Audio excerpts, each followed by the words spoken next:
Salut à tous, vous me recevez, les amis. 5 sur 5 leader. J'espère que tout le monde me reçoit. On va commencer tout à l'heure. Voilà, il est déjà 17h43 ici. Et sans plus tarder, je me présente rapidement. Je suis le coach Adams. Ceux qui ne me connaissent pas, vous me voyez là en train de vous parler. Et aujourd'hui, on va profiter ensemble pour traiter un sujet, comment faire pour prendre de meilleures positions, comment faire pour analyser le marché sans indicateurs. Donc, j'aimerais que toutes les personnes qui sont connectées, si possible, veuillez fermer votre micro quand on va débuter. Voilà, ça va nous permettre de pouvoir au moins faire les meilleures démonstrations dans le calme et puis dans le silence. Et lorsque vous aurez des questions, n'hésitez pas à les poser. Soit vous pouvez écrire dans le chat, ou soit vous pouvez aussi, lors des questions, aussi profiter pour les poser. Donc, comme d'habitude, on a 45 minutes de démonstration. 45 minutes aussi de séance de questions. Voilà. On va aussi toucher aussi un sujet. Vous pouvez aussi me le rappeler si au cas où j'oublie. Comment prendre des positions lorsqu'on donne des signaux. Voilà, on va revenir un peu là-dessus. Je pense bien qu'il y a certaines personnes ici qui traitent aussi dans le code des signaux avec nous. Donc, ensemble, on va toucher un peu ce point. Sans plus tarder, je rappelle aussi que la séance est filmée. Voilà, donc, ensemble, on va profiter de ça. Vous allez retrouver la séance sur la chaîne YouTube de SAP Trading. Et aujourd'hui, on va aller juste en démonstration sur un tableau blanc pour qu'on puisse vous expliquer un peu certaines théories. Je pense bien qu'on avait déjà répété sur comment dirais-je, les points que je vais en parler aujourd'hui, mais la répétition, elle est pédagogique. J'aimerais d'abord savoir si vous me recevez très bien. Faites-moi un signal, ne pas que je parle en vain. Vous me recevez? Si, coach. Oui, moi, je reçois très bien, coach. Ok, merci bien. 5 sur 5 de mon côté. Ok, ça marche. On n'a pas ta concurrence. Voilà. D'abord, vous devez retenir quelque chose, c'est que dans le trading, il y a certains points qu'il faut se poser. La dernière fois, dans le groupe WhatsApp, il y a l'un de nos étudiants qui avait posé cette question, comment comprendre le trading. Le trading, c'est un outil simple. La particularité, c'est de faire des hypothèses, disons, anticiper le cours des prix, et puis en fonction de ça, maintenant, s'investir, voilà, après, analyse. Voilà, donc le mieux, c'est de faire de meilleures analyses, de faire de meilleures interprétations, et puis de tirer une bonne conclusion après prendre sa position. C'est pas quelque chose de difficile, mais c'est d'avoir au moins la meilleure approche, le meilleure approche, disons, qui va vous permettre de au moins prendre 10 positions, soit 6 positions, le maximum de gains. Voilà, comme ça, vous allez mieux rentabiliser. Ensemble, ici, on va faire quelque chose de simple. Si vous voyez bien le tableau, vous me faites signe dans le cas contraire aussi, vous écrivez dans le chat. Tout simplement, je vais tracer ici, par exemple, qu'est-ce que le marché peut faire un coup, par exemple, comme ça. Votre intérêt, c'est de faire lorsque vous voyez une telle tendance. Je sais que vous allez répondre, donc tout le monde voit que nous avons ici une tendance haussière, tout le monde le sait. Ceux qui ne savent pas une tendance haussière, c'est lorsque le marché est en train de s'accroître. Voilà, il part à la hausse. Voilà, donc cela veut dire qu'il y a deux participants, mais ceux qui dominent le marché ici, ce sont les acheteurs, tout simplement. Donc les acheteurs font quoi? Les acheteurs ont mis plus d'argent sur le marché, ils ont investi plus que les vendeurs. Donc le marché est actuellement en train de s'accroître et le marché part à la hausse. Donc vous allez voir plus de bougies vertes, ou soit des bougies pleines vertes qui sont en train de faire évoluer le marché à la hausse. Tout simplement, vous allez faire quoi? Ce que vous devez faire, c'est d'abord de déterminer d'abord d'où vient le marché. La première question que vous devez savoir, c'est l'analyse qui est là. D'où vient le marché? Vous déterminez d'abord le marché, soit vous devez retenir ça, le support et la résistance. La ligne de support et la résistance. Voilà, parce que vous comprenez que le marché, lorsqu'il part à la hausse ici, il s'arrête à un point. Là où il s'est arrêté, c'est une ligne de résistance là-bas. Quand il revient à la baisse ici, là où il s'est arrêté, c'est une ligne de support. Donc, on remarque que plus on passe sur les intervalles de temps d'une minute jusqu'à 4 heures de temps sur le plafond d'options binaires, sur le marché, il n'y a que des lignes de support et de résistance. Il n'y a que des niveaux. Donc, trader la ligne de support et de résistance, c'est l'idéal. Mais il faut comprendre les nuances qui vont avec afin de pouvoir prendre de meilleures positions, savoir quand il faut prendre des positions, savoir quand il ne faut pas prendre des positions. Voilà, donc ce sont ces nuances qu'il faut maîtriser, d'où on vous demande parfois de vous former d'abord, soit de suivre assez des vidéos, de vous exercer d'abord, afin de pouvoir mieux comprendre. Tout simplement, on va répondre à la première question, d'où vient le marché? On voit que le marché vient ici d'un pic plus bas. Le pic plus bas ici, c'est notre ligne de support, tout simplement. Donc, on sait que le marché vient de notre ligne de support. Si on sait que le marché vient de notre ligne de support, on sait que le marché ne peut pas quitter notre ligne de support pour aller vers une autre ligne de support. Ce n'est pas possible. Quand le marché quitte la ligne de support, il va toujours près d'une ligne de résistance. C'est comme ça. Le marché peut quitter une ligne de résistance pour aller vers une ligne de support. Mais il ne peut pas quitter une ligne de résistance pour aller vers une ligne de résistance. Donc, votre intérêt automatiquement ici, c'est d'attendre d'abord que le marché touche une ligne de résistance afin de pouvoir vendre. Ça, c'est simple. Donc, ne soyez pas pressé. C'est-à-dire le processus entre votre ligne de support, là où il y a le curseur de ma souris, et le niveau prochain, le prochain niveau qui est la ligne de, support, de résistance ici, vous devez juste attendre simplement. Vous devez attendre que le marché se rapproche afin de pouvoir prendre votre position de vente. Voilà. Parfois, sur la ligne de résistance, on achète. Ça, ce sont dans les nuances lorsque le marché se rapproche avec certains signaux, tout ça. Voilà. Mais on ne va pas rentrer dans les détails ici. On va juste vous expliquer en général qu'est-ce que vous devez comprendre. Après, on va peaufiner, on va raffiner s'il y a des questions. Donc, on voit ici que le marché, là où le marché est actuellement, c'est là. Pas d'ici. Donc, on voit que le marché s'est arrêté ici. Tout simplement aussi, on va tracer notre ligne de résistance là. Il faut toujours canaliser son marché. Donc, de façon globale, on a canalisé notre marché avec les lignes de support et de résistance qui ne sont pas encore obliques. On n'a pas encore canalisé notre tendance, mais on a canalisé le marché. Vous comprenez, de façon générale. Donc, on voit qu'on a notre ligne de support ici, notre ligne de résistance ici. On voit que le marché ici s'est arrêté ici à un certain niveau. Donc, qu'est-ce que vous devez faire? On va appliquer maintenant certaines théories. On a deux théories qu'on applique beaucoup en option binaire et le troisième s'applique ici en Forex. Ça, c'est le combiné des deux théories. Donc, on voit que le marché nous dit quoi? On met d'après la première théorie qui nous dit que le marché se déplace d'un pic plus bas à un pic plus haut. C'est simple. Vous voyez que parfois dans nos vidéos, on explique simplement que possible parce qu'on ne se torture pas l'esprit, on applique juste simplement les théories qui sont là afin de pouvoir rentabiliser. Donc, on voit ici, on a un pic plus bas ici. On a un pic plus bas où il y a le point 0 ici. On a un autre pic ici qui nous fait le point 1. On a un deuxième pic ici qui nous fait le point 2, tout simplement. Vous comprenez? Et là, on a un autre pic sur comment dirais-je, un pic plus haut ici qui nous fait ici notre premier point ici. On a un autre pic ici qui nous fait notre deuxième point ici. Donc, on sait qu'on doit canaliser notre tendance ici. Tout simplement, on prend ici notre instrument, que ce soit sur n'importe quelle plateforme, et on trace ici. Attendez que je change tout simplement la ligne. Une ligne droite ici, tout simplement. On trace ici. En fonction, regardez ce que je fais. Je prends ici le point 0 ici le point 1 et je trace ici ma ligne.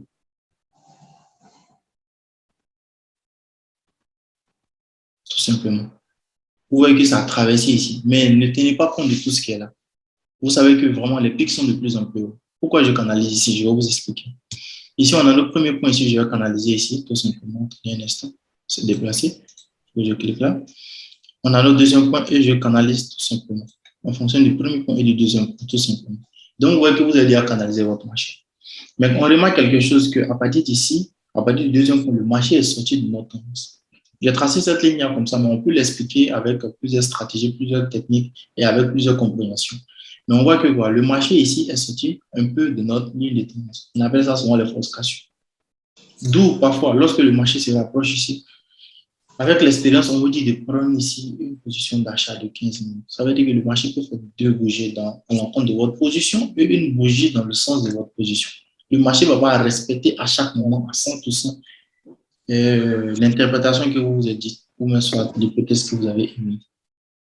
Vous comprenez? Mais avec le temps que vous allez adapter à votre stratégie, vous allez faire de meilleurs rendements, tout simplement.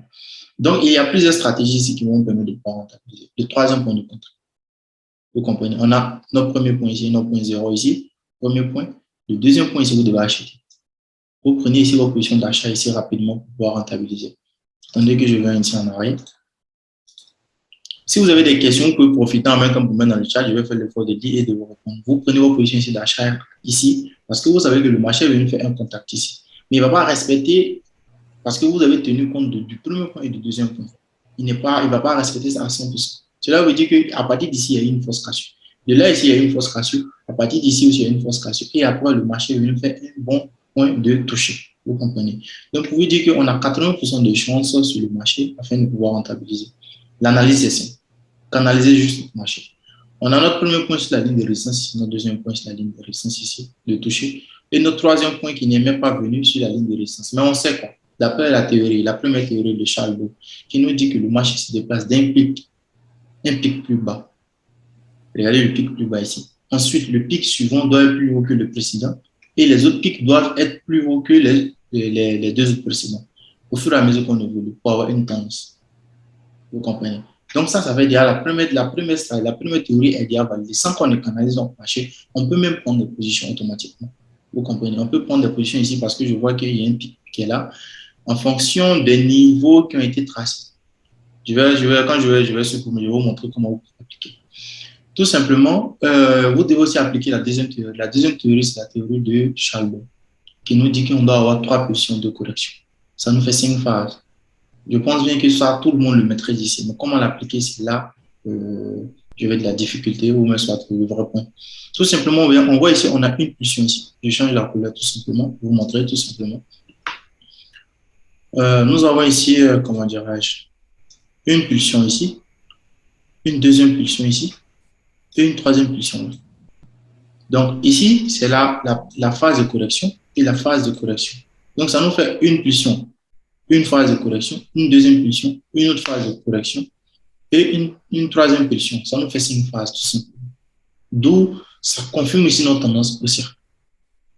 Donc si la théorie de Charles Baux a été prise en compte, a été validée ici, et que la théorie de vague de Elliott ici a été, comment dirais-je, validée ici, cela veut dire que nous avons déjà une tendance qui a été déjà confirmée.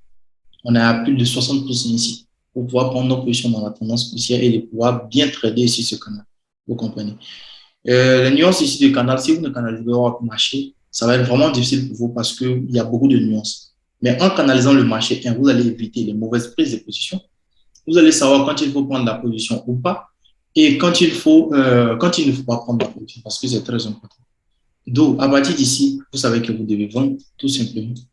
À partir de là, le marché peut-être va sortir de votre tendance, tout simplement.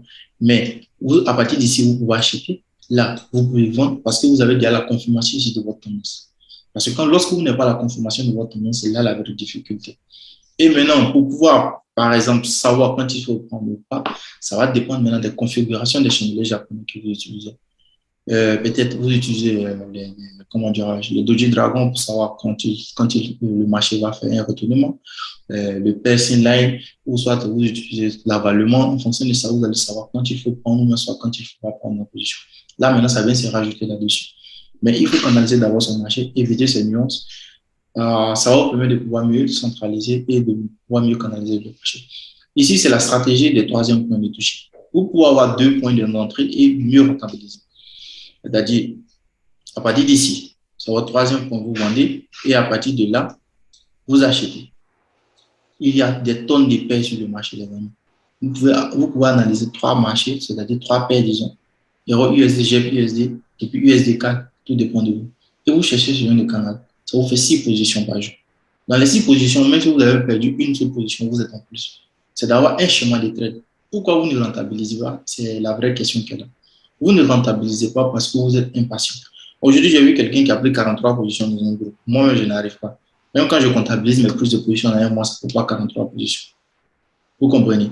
Donc, cela veut dire quoi? Ce que vous faites en compte de démonstration, c'est différent de compte réel. Pour pouvoir mieux s'en sortir, il faut avoir un meilleur plan de trading, c'est-à-dire 5 positions maximum par jour. Et vous êtes sûr que vous avez donné le temps qu'il faut afin de pouvoir mieux rentabiliser. Vous comprenez, les amis? Donc, le meilleur plan de trading, c'est ce que vous allez dresser et vous allez respecter. Et je vous promets, si vous avez un meilleur plan de trading que vous respectez, vous allez rentabiliser. Ce n'est pas la stratégie qui vous manque, mais c'est le meilleur plan et la discipline. Donc, ici, nous sommes dans cette tendance. Je vais revenir un peu en arrière. Si vous voulez, vous faites la capture d'écran parce que je vais retourner un peu en arrière rapidement. Je vais voir comment je vous donne 5 secondes pour pouvoir faire la capture d'écran. On va répartir encore sur ces mêmes tendances. J'espère que ça va. Donc, je supprime tout. Voilà. On va répondre ici avec la même couleur de la tendance haussière. OK. Nous sommes dans une tendance haussière quelconque. Vous comprenez? Nous sommes toujours dans une tendance haussière. On va tracer ici notre ligne de support à partir d'ici. Nous allons tracer notre ligne de résistance ici.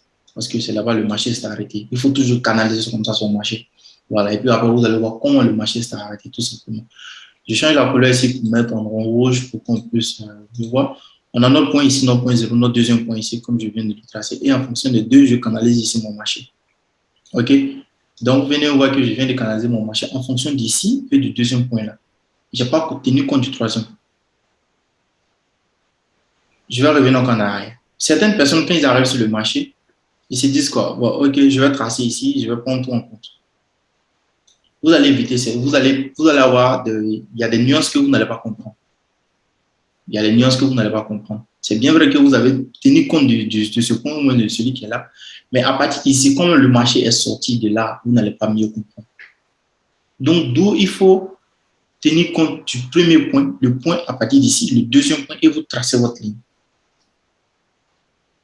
Vous comprenez?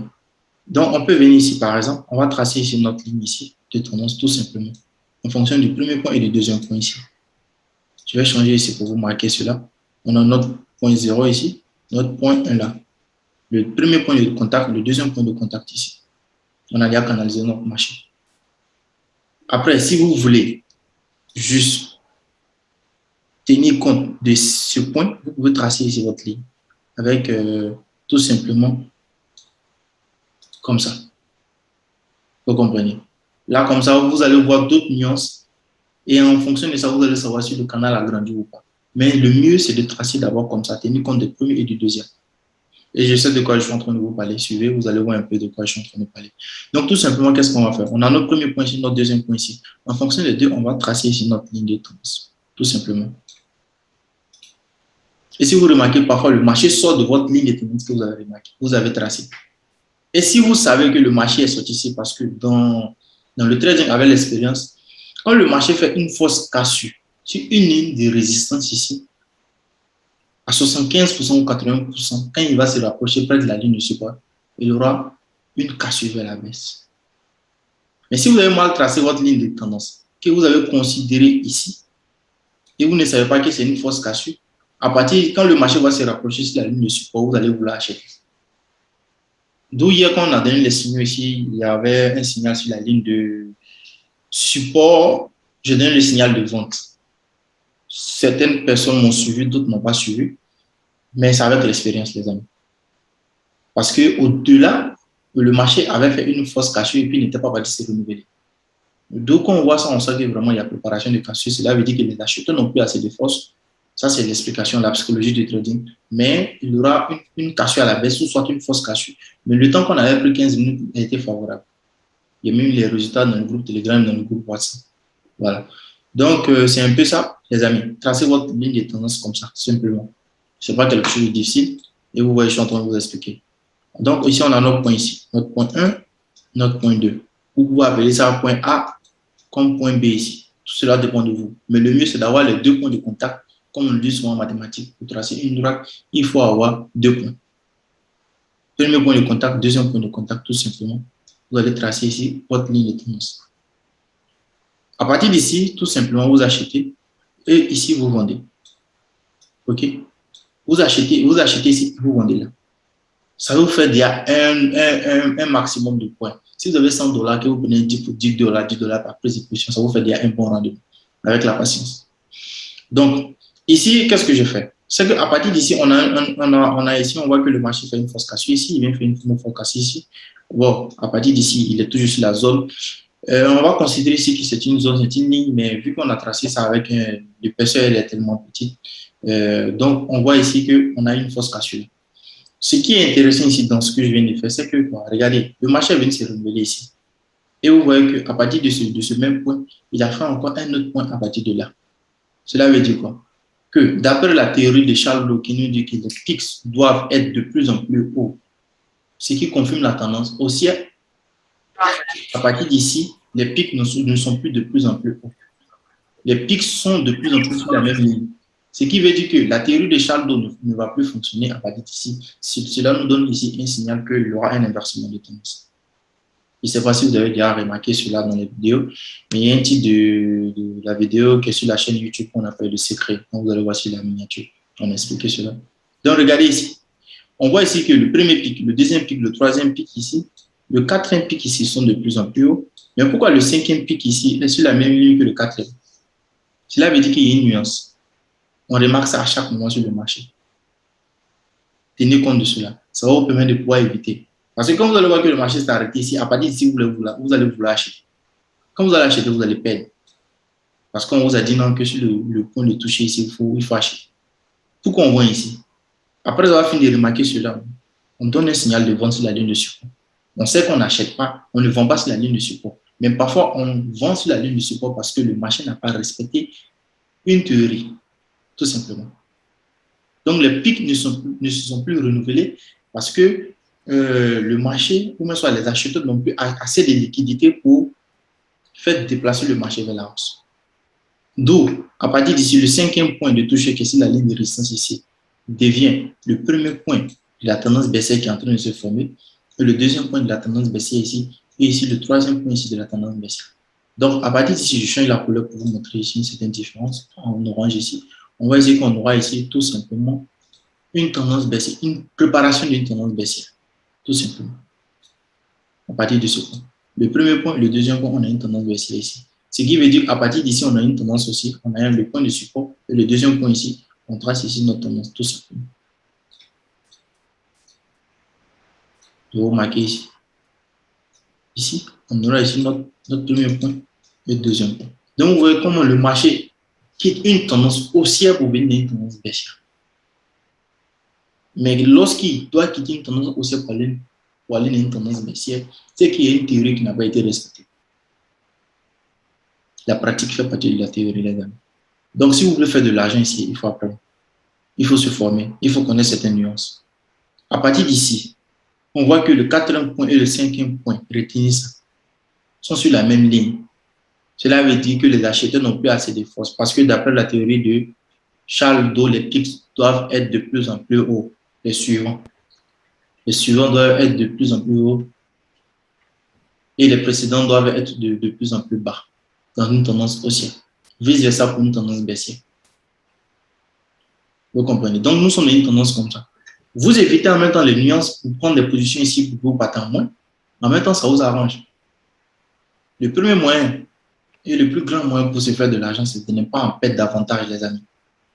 Si vous perdez de l'argent, parce que ici vous avez pris de la position, ça vous fait mal, parce que vous savez que sur la ligne de support, on achète.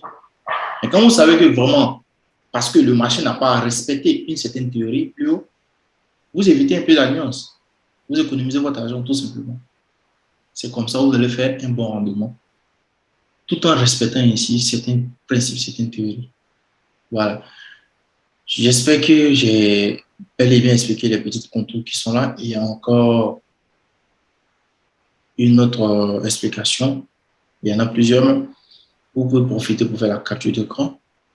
Et puis, je vais supprimer rapidement. On va aller sur un autre schéma.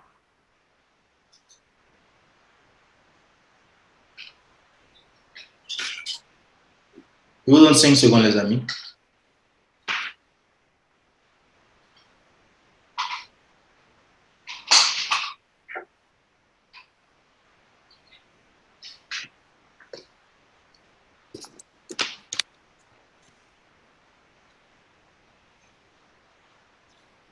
Ok, je suppose que vous avez déjà fait la photo, la capture d'écran pour poser vos différentes questions. On va évoluer encore ici. Il peut arriver que nous sommes dans une tendance haussière, les amis. Nous avons cette tendance, par exemple. Le marché se déplace comme ça. On va aller plus rapidement ici. Ici, nous aurons ici notre tendance. Notre ligne de support ici, d'où vient le marché. La première question, le marché vient de la ligne de support pour aller vers où? Vers la ligne de résistance toujours. Parce que le marché ne quitte jamais la ligne de support pour aller vers la ligne de support. Ce n'est pas possible. Donc ici, on trace ici notre ligne tout simplement. Notre ligne de résistance ici. Voilà. Je vais revenir en arrière. Tout simplement. La ligne de résistance ici, tout simplement. Donc, on voit ici que le marché fait quoi? Rapidement, on va tracer ici notre ligne de tendance ici. On a notre point 0 ici, notre point 1 ici. Donc, 0, 1, tout simplement, on va tracer ici notre ligne de tendance. Ici, on a notre point 1 ici, notre point 2 ici, notre troisième point de contact ici, notre troisième point de contact ici. Tout simplement, même sans tracer la ligne de tendance ici, on sait que d'après la théorie de Charles de, on voit que les pics sont de plus en plus hauts. On a notre premier pic ici, notre deuxième pic ici, notre troisième pic ici. On voit que le marché est en train de se renouveler. Mais le marché ne s'arrête pas par hasard. Regardez, après la position d'ici, le prix, par exemple, était à 0. 0 $ ici. 0 $ ici. Il allait atteindre ici 1 $. Quand il allait atteindre 1 $, on avait quoi? On avait un niveau ici. Vous pouvez fermer votre micro, s'il vous plaît. On allait à 1 $ ici, par exemple. Regardez, 1 $, c'est un niveau. Et à partir de 1 $, c'est la ligne de résistance ici. Vous pouvez fermer votre micro, les amis.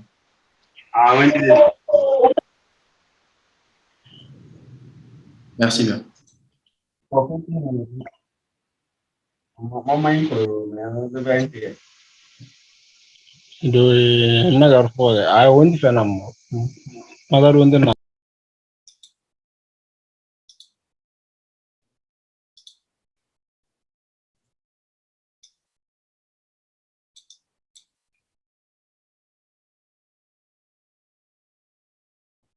OK, donc on va évoluer, les amis.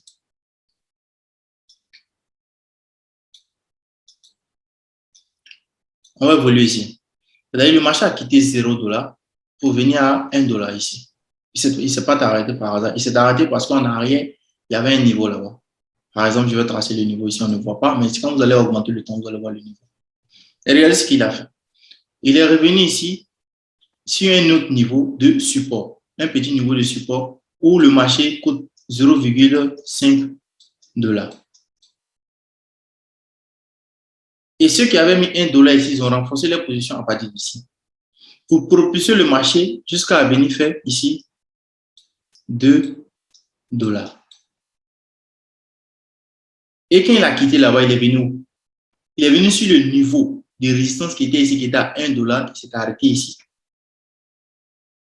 pour venir chercher un appui, parce que les acheteurs qui sont ici, à partir, qui ont investi à partir d'ici, ont mis un maximum d'argent parce que c'est arrêté sur un niveau. Et je vous ai dit, vous savez, disons, que quand le marché est en dessous de la ligne de résistance ici, le marché, quand le marché est en dessous d'une ligne, cette ligne est appelée la ligne de résistance ici. Mais quand le marché casse, la ligne devient une ligne de support. Donc, la ligne de résistance, lorsque le marché est en dessous ici, c'est transformé en ligne de support ici. Donc, ceux qui avaient investi 1 $ ici, vous voyez qu'ils sont à partir de ce niveau-là. Vous comprenez? Donc, la ligne de résistance ici, le marché est venu faire un test. D'où souvent, quand le marché va faire une petite cassure à partir d'ici, vous allez appeler à partir de ce point ici de contact ici un pullback. Parce que le marché est venu faire un test. Voilà la hausse. À partir de là, vous allez voir tout simplement que le marché, ceux qui étaient ici, ils ont investi encore. Et les nouvelles personnes, comme nous, les traders qui sont là, à partir d'ici, par exemple, ce sont les banques ou les institutions qui se sont investies à partir de là. Ici, on va voir ici qu'il y a les banques aussi. Et après, les petites institutions qui se sont investies aussi ici, vous allez voir que le marché, l'association des positions qui ont été mises depuis le début, vont propulser le marché jusqu'à un certain niveau. Et vous voyez que les niveaux, à partir d'ici, le marché est venu ici, par exemple, à 3 $ ici. Vous comprenez? Le marché est venu ici, par exemple, à partir de 3 $ ici. Et on voit qu'il chute jusqu'à un prix quelconque. Il vient à 1,75 par exemple ici. Donc, au fur et à mesure qu'on évolue, on ne trouve que des niveaux. Les corrections s'arrêtent toujours près d'un niveau. Les pulsions s'arrêtent toujours près d'un niveau. D'où vous allez seulement rencontrer que des niveaux sur le marché. À partir d'ici, on voit que le marché encore vient à un prix de dollars ici, qui est à 4 $. Et il va faire encore un point de rechute sur le point de 3 $ ici. Parce que quand le marché est en dessous, la ligne ici était la ligne de résistance ici. Quand le marché casse la ligne ici, la ligne devient la ligne de support. Voilà pourquoi quand il vient faire le test ici, souvent on appelle ça pullback en fonction de votre stratégie. Et si vous achetez. D'où il faut avoir les meilleurs points d'entrée sur les lignes de support et sur les lignes de résistance ici. pour pouvoir se sécuriser. Et après, on voit que le marché vient faire encore une pulsion ici pour venir près d'un niveau qui est ici, qui coûte ici 5 $. Et regardez ce qui se passe. Celui qui a acheté à partir de 5 $ ici, vous voyez qu'il va perdre. Vous êtes d'accord? D'où il faut acheter, il faut savoir acheter vite. Il faut comprendre un peu le marché pour vite acheter. Vous voyez, celui qui avait acheté quand le marché est à 0 $, il fait un bénéfice de 5 $. Bravo. Vous êtes d'accord? Parce qu'il va attendre. On va considérer ici que ici, peut-être c'était la première semaine. Là, c'était la deuxième semaine. Ensuite, ici, la troisième semaine ici. La quatrième semaine. La cinquième semaine ici. Et ici, la sixième semaine. Donc, il va attendre sur environ 2 mois et demi pour se faire 5 $. Supposons qu'il avait investi 1 000 $, il s'est fait 5 000 $. Si on multiplie à cette échelle. Bon, supposons que vous et moi, on vient acheter le marché, par exemple, à 2 $ ici. On est obligé d'attendre 1, 2, 3 semaines pour faire un bénéfice parce qu'on a acheté à 2 $ ici. On va faire un bénéfice de 3 $. Celui qui a acheté à 4 $, il va attendre 1 semaine pour faire un bénéfice de 1 $, tout simplement. Si, supposons que c'était il a acheté à 400 $, qu'il a vendu à 500 $, ça lui fait un bénéfice de 100 $ en une semaine. Donc, votre intérêt, c'est de comprendre le marché depuis plus tôt et de prendre la position dans la tendance du marché afin de pouvoir faire de meilleurs rendements et afin de pouvoir se sécuriser. Comme nous sommes en option binaire, il faut vite prendre la position sur un meilleur temps afin que le marché parte dans votre sens. L'explication que je viens de vous donner s'adapte aussi en Forex. Il faut vite acheter.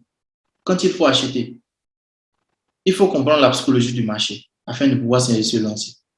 Donc, regardez, à partir de 5 $, c'est celui qui a acheté. Il va perdre son argent, son investissement.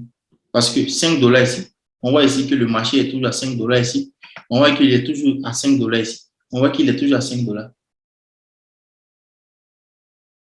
À partir d'ici, il chute, il revient à 4 $, il revient à 3,3 $ ici. Et il est toujours à 3 $, il est toujours à 3 $ ici, il est toujours à 3 $. D'où vous avez l'impression, quand vous prenez votre position d'achat à partir d'un niveau, ou bien soit vous ne savez même pas que c'est un niveau qui est là-bas, vous avez l'impression que quand vous achetez net, le marché part à la baisse. Il y a une certaine logique qu'il faut respecter, il y a une certaine compréhension qu'il faut avoir. C'est avec le travail, c'est avec l'expérience. Donc, vous avez déjà votre tendance ici sans canaliser. Parce qu'il y a une théorie qui vous apprend cela, qui est la théorie de Charles Dow, les pics se renouvellent. Et vous ajoutez la théorie ici des vagues d'Elliott qui vous dit une pulsion, une autre correction, une autre pulsion. Je vais mettre ça en rouge ici pour que vous puissiez voir. Suivez avec moi ici. Une pulsion, une correction, une pulsion, une deuxième pulsion, une deuxième correction, une troisième pulsion ici et une deuxième correction ici. Ça vous fait une tendance. Après, vous pouvez acheter, vous pouvez faire tout ce que vous voulez. Ajoutez cette théorie à vos trades, à vos analyses afin de pouvoir mieux rentabiliser les amis. Donc, je vais continuer encore avec l'explication pour vous dire, quand vous voyez que le cinquième point, à partir d'ici, vous avez investi et que le marché est venu ici, en temps normal, les pics devaient se renouveler. On voit que le pic qui est ici est plus haut que le troisième. On voit que le pic qui est là est plus haut que le précédent. On remarque ici que le pic qui est ici est plus haut que celui qui est ici. OK, ça marche. On voit que le pic qui est là est sur le même niveau que celui qui est ici. Il y a nuance. Il y a nuance. OK, on observe. On voit que le pic qui est ici est sur le même niveau que celui qui est là. Il y a nuance. Mais en même temps, c'est à notre profit. C'est à notre avantage. Je vais prendre la couleur ici bleue, tout simplement. Et le premier point où il s'est arrêté, qui a le même niveau que celui qui est ici, on va tracer notre ligne tout simplement. Ça nous fait ici un point, 2 points.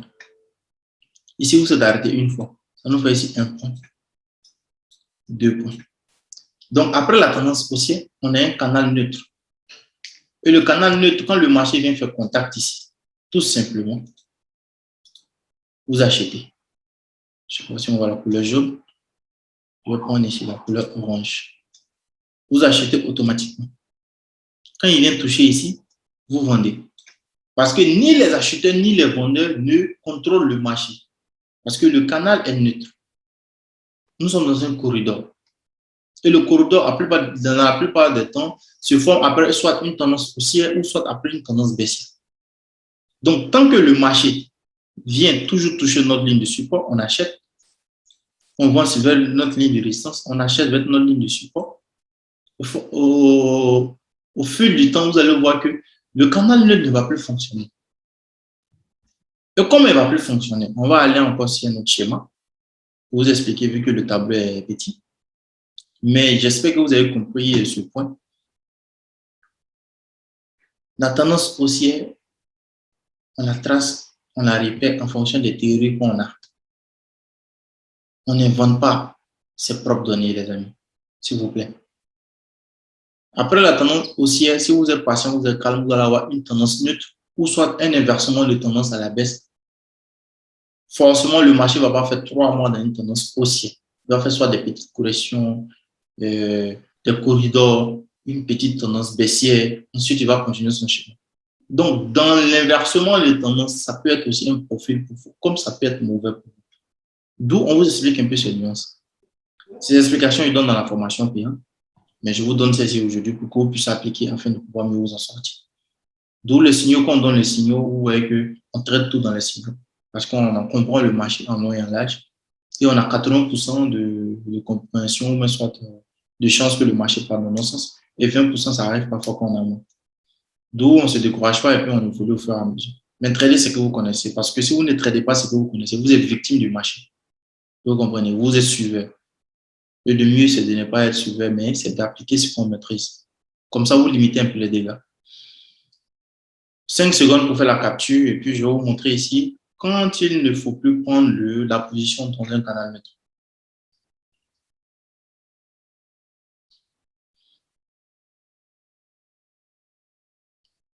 Ok, faites la capture comme ça, vous pouvez poser des questions au fur et à mesure lors de la séance de questions. Ok, je supprime.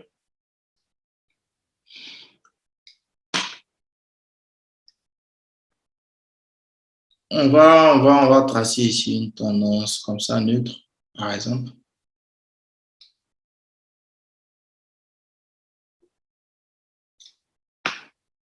Ok, donc tout simplement, qu'est-ce qu'on va faire? On va récupérer ici notre ligne de support.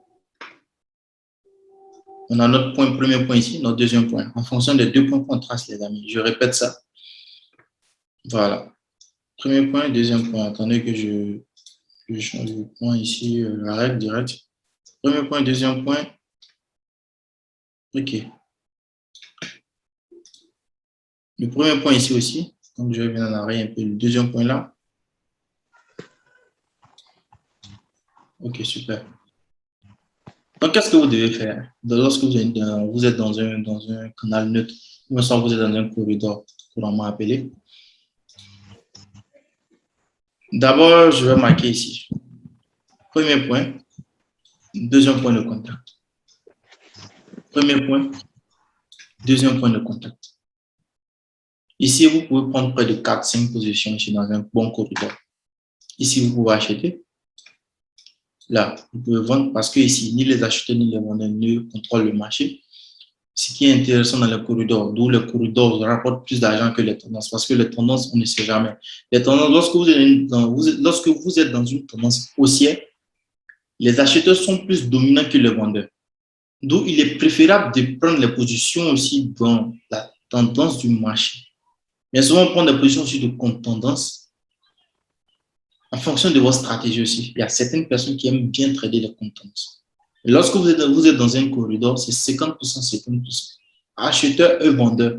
Donc, vous attendez simplement que le marché se rapproche de votre ligne de résistance, vous vendez. Près de votre ligne de support, vous achetez tout simplement. Donc, à partir d'ici, vous achetez. Là, vous vendez. Ça vous fait 4 positions, tout simplement. Et quand il ne faut plus acheter, quand il ne faut plus vendre, les amis, il y a une théorie aussi que je vais vous donner. Il ne faut jamais prendre, écoutez ça, retenez. Quand vous voyez que le marché a quitté un point de support, je vous ai toujours dit depuis le début, dans certaines formations, dans certaines vidéos, que le marché ne quitte jamais une ligne de support pour aller vers une autre ligne de support. Il quitte une ligne de support pour aller vers une ligne de résistance. Vu que nous sommes dans un canal neutre, si vous avez vu qu'on a pris en compte le premier point, le premier point sur la ligne de résistance aussi, le deuxième point sur la ligne de support et le deuxième point sur la ligne de résistance, c'est parce que le marché est venu toucher notre ligne, ou soit venu près de notre ligne. Retenez ça. D'où, quand le marché ici a fait le troisième point et le quatrième point ici, et le troisième point ici sur la ligne de support, le quatrième point sur la ligne de support, pourquoi il n'est pas venu toucher notre ligne de support ici, sur le cinquième point? Pourquoi le cinquième point n'est pas venu? Il n'est pas venu parce que les acheteurs ici, s'ils avaient investi $1 million, par exemple ici, $1 million ici, à partir du premier point jusqu'au quatrième point, les vendeurs aussi avaient mis aussi $1 million. D'où la balance ici, elle est neutre. Mais quand vous voyez que le marché, les vendeurs, à partir d'ici, n'ont pas pu pousser le marché jusqu'à venir toucher la ligne de support, cela sous-entend que les acheteurs ou soit les vendeurs ont investi moins. C'est-à-dire ils ont investi moins, les vendeurs ont investi moins et les acheteurs ont investi plus. Tout le marché n'est pas venu là. Il n'est pas venu se renouveler sur la ligne de support. Ça, c'est déjà un premier point. Donc, on a tout ici. Ensuite, qu'est-ce qu'on remarque? On remarque aussi que le marché est venu toucher notre ligne de support, de résistance, disons, et il a cassé juste un peu. Bon, on va appeler ça une fausse cassure. Et il est revenu. C'est-à-dire les vendeurs ont essayé encore de pousser le marché pour venir toucher notre ligne de support. D'où il faut toujours canaliser. Qu'est-ce qu'on remarque? On remarque que le marché a commencé par des pics de plus en plus hauts. C'est la théorie de Chaldo. On a un autre pic ici encore. Vous comprenez? Sans qu'on ne trace ici notre tendance, on voit que le marché fait quoi? Tout simplement, on va considérer ce qui est là. Je vais mettre ça en quelle couleur? En vert. Notre quatrième point, lorsque nous étions dans un corridor, parce qu'actuellement, on est dans une phase qui va nous permettre de pouvoir sortir du corridor. Donc, le quatrième point ici devient notre premier point de la tendance qu'on va tracer. Et ici devient notre deuxième point. Tout simplement, on va tracer ici. On va tracer ici notre ligne. Notre premier point, notre deuxième point, on trace ici notre ligne tout simplement. On va prolonger notre ligne également pour qu'on puisse voir. Je vais vous montrer quelque chose. Tout simplement, on trace ici notre ligne tout simplement. Voilà, ça va. Vous remarquez qu'on a notre premier point, notre deuxième point ici. On a considéré les deux points. Le marché est venu près ici, vous achetez. Qu'est-ce qu'on remarque? Il y a une stratégie que parfois, peut-être vous connaissez. On voit quoi? Si on considère ici ces deux lignes, on voit ici un triangle. Quel est le triangle? Le triangle ascendant. Le triangle ascendant se forme toujours dans un corridor. Le triangle descendant se forme toujours dans un corridor, la plupart des temps. C'est-à-dire que lorsqu'il y aura cassure du corridor de la ligne de résistance ou de la ligne de support, le triangle ascendant va se former. Dans le triangle ascendant, on voit que les acheteurs évoluent des pics de plus en plus haut. Et après, à partir d'ici, voilà pourquoi il faut toujours acheter dans un triangle. Parce que la base qui est là, à 90 degrés, nous sommes tous partis à l'école, je pense ici. On a une base ici de 90 degrés. Le marché a tendance à casser cela. Il arrive parfois que le marché, disons, le triangle ascendant soit, bon, on va appeler ça ici l'hypoténuse, je ne sais même pas comment je vais appeler, mais c'est-à-dire qu'on a un point, la base ici, le côté adjacent de l'hypoténuse, bon, un peu en maths. Parfois, le marché casse ici. Mais c'est que il y a une autre explication aussi à donner. On ne va pas venir chevaucher un peu les explications. Mais vous voyez que à partir d'ici, le quatrième point devient le premier point de la tendance qui est en train de, la petite tendance qui est en train de se former. Pourquoi? Parce qu'au fur et à mesure que le marché est en train d'évoluer, il y a une pression sur la ligne de résistance. Cela veut dire que les acheteurs ont une force demande. Ils ont acheté plus. D'où sur les $1 million, peut-être ils ont mis 5 millions par exemple. Je vais changer. Je vais prendre l'écriture. Par exemple, ils ont mis 5 millions de dollars ici. Ça fait 6 millions de dollars. Pourtant, les vendeurs ici avaient mis, par exemple, 2 millions de dollars.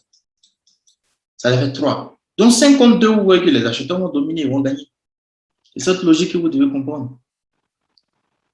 D'où il ne faut plus vendre à partir d'ici. Quand le marché se comporte comme ça, là, il ne faut plus vendre. Parce qu'à partir d'ici, vous pouvez sortir directement où vous voulez. Mieux vaut éviter. Mais en même temps, quand vous évitez, ça peut être aussi à votre profit. Je vois que les gens sont en train de écrire dans le groupe. 5 messages. Vous me recevez? Ah, ils ont mis quoi, coach? Je suis venu en retard, mais je n'ai pas. Ok, d'accord. Activez votre micro, s'il vous plaît, comme ça vous allez mieux suivre.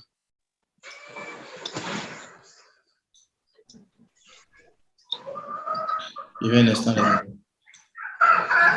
Vous avez vu les messages que je suis en train de lire. Donc, vous comprenez, c'est un peu la logique qui est là. D'où il ne faut plus vendre sur ce genre de comment dirais-je, il ne faut pas prendre de position sur la ligne de résistance comme ça. À l'inverse aussi, c'est la même chose. On a pris une tendance haussière, ça se répète aussi pour la tendance baissière. Donc, aujourd'hui, vous avez compris, lorsque nous sommes dans une tendance haussière, comment il faut prendre la position? Sur le troisième point, et quand il ne faut plus prendre la position sur la ligne de support ou soit sur la ligne de résistance, parce que le marché n'est pas parti se renouveler. Le principe, c'est qu'il doit quitter la ligne de support pour aller vers la ligne de résistance. Retenez ça, les amis. Ça vous permet de pouvoir éviter certaines nuances. Il y a tellement de paires. Souvent, il y a des personnes qui peuvent faire rester sur USD parce qu'ils adorent cette paire. Les amis, vous cherchez votre argent. Quelle est cette idée de vouloir aimer une paire? Ce principe-là s'applique à toutes sortes de paires, même avec les OTC qu'on dit non, qui ne dépendent pas de certaines influences, tout ça. Parce que les OTC sont les plateformes, les brokers, même ils inventent un peu le marché pour qu'on vienne trader. Ce principe s'applique à tout, même avec les indices, tout ça. En Forex, ça s'applique. Il y a des étudiants aussi qui ont un peu la formation option binaire. Au début, je ne savais pas qu'ils tradaient le Forex. Mais après, je suis que ces personnes tradaient avec tout ce que je donnais en Forex et puis s'en sortaient. Ça m'a étonné vraiment. Vous comprenez? C'est l'explication générale qu'il a. Tendance haussière, tendance baissière, tendance neutre. Il y a une similitude quand le marché quitte la tendance haussière. Vous voyez, je vous ai montré que le marché quitte la tendance haussière pour aller dans une tendance baissière. Je vous ai montré que le marché quitte la tendance haussière pour aller dans une tendance neutre. Voici aussi comment le marché quitte aussi une tendance neutre pour aller dans une tendance haussière. Parce que vous allez voir ici que les pics vont se renouveler. À partir d'ici, vous allez voir que, et vous allez peut-être, vu que même si je n'ai pas bien tracé, c'est pas grave, vous allez voir qu'à partir d'ici, on peut tracer notre tendance. Ok, vous allez voir qu'on peut tracer notre tendance. Il va évoluer comme ça, on voit que le canal neutre ne fonctionne plus. Vous supprimez tout ce qui est là, vous recanalisez encore votre marché. Nous sommes en option binaire, les amis, il faut être malin pour se faire de l'argent. En Forex, ça demande d'autres choses, il faut encore ajouter encore certaines compréhensions, comme la théorie des VSA qui nous demande les volumes, les spreads, tout ça. Avec mon collègue. Voilà, donc je pense bien que vous avez déjà tout la base. Avec ce que je viens de vous dire, ça vaut le coup.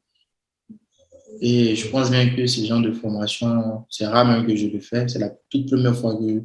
Ça, c'est ma stratégie, que je vous donne même réellement ce que j'utilise pour donner les signaux, tout ça. Parce que je comprends quand ça sort, quand ça rentre, tout ça. Bon, on a fait combien de minutes? J'avais promis 45 minutes. On a fait bel et bien 45 minutes. Et il y a 18h31 minutes. Moi, ça à 17h50. Ça fait 40 minutes. Donc, les amis, j'espère bien que vous avez pris note. Faites la photo, la capture d'écran. Profitez pour poser vos différentes questions. J'avais promis que j'allais parler un peu de comment prendre les positions. Donc, attendez d'abord que je vous montre ça. Et vous allez profiter pour poser votre question. Je peux supprimer? Bon, à mon niveau, c'est bon. Hein. Vous pouvez supprimer. Okay, super. Vous pouvez soit ceux qui ont fait toutes les captures, on va dans le groupe WhatsApp ou soit dans le groupe Telegram. Ça va profiter sur les autres. Voilà. Et coach, on pourrait avoir l'enregistrement du Zoom? Oui, bien sûr. Vous allez avoir l'enregistrement du Zoom après. Merci. Voilà. Ok, je voulais ici pour dire quoi. Parfois, nous sommes dans le groupe de trading, nous donnons les signaux, on va dire quoi.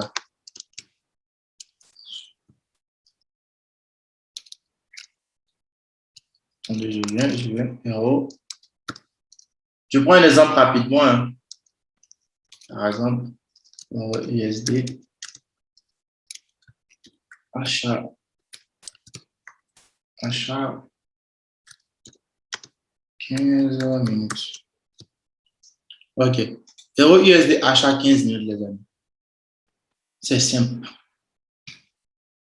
Cela veut dire tout simplement qu'il faut partir sur la paire Euro USD. Allez changer le temps de prise de position. Temps de prise de position. Mettre 15 minutes là-bas. Et puis cliquez sur achat. En fonction de la somme que vous voulez. Peut-être si vous mettez 5 $, tout simplement. Vice versa. Si on vous dit peut-être GBP, la monnaie GEP britannique, USD, compte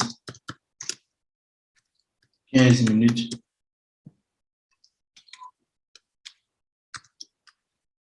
Cela veut dire tout simplement, allez-y sur, comment dirais-je,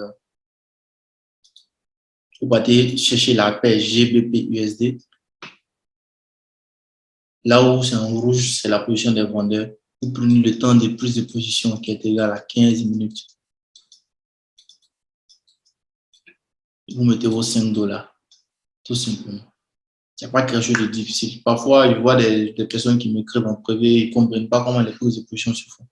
C'est simple. Euro USD achat 15 minutes, au même moment que j'envoie, c'est au même moment que je prends ma position. Donc, vous avez 5 secondes maximum pour prendre la position. Parfois, on peut envoyer les images pour vous dire, bon, OK, préparez-vous, préparez cette paire. D'autres personnes sont distraites, mais soit ils ne sont pas concentrés. Vous comprenez? Soit on a dit de préparer, attendez la position sur la ligne de support. Par exemple, le marché était ici. Nous, on envoie la capture d'écran. Donc, c'est à vous maintenant de suivre le marché, que le marché vous prenne la ligne de support et vous achetez automatiquement. Donc, on envoie cette capture comme ça.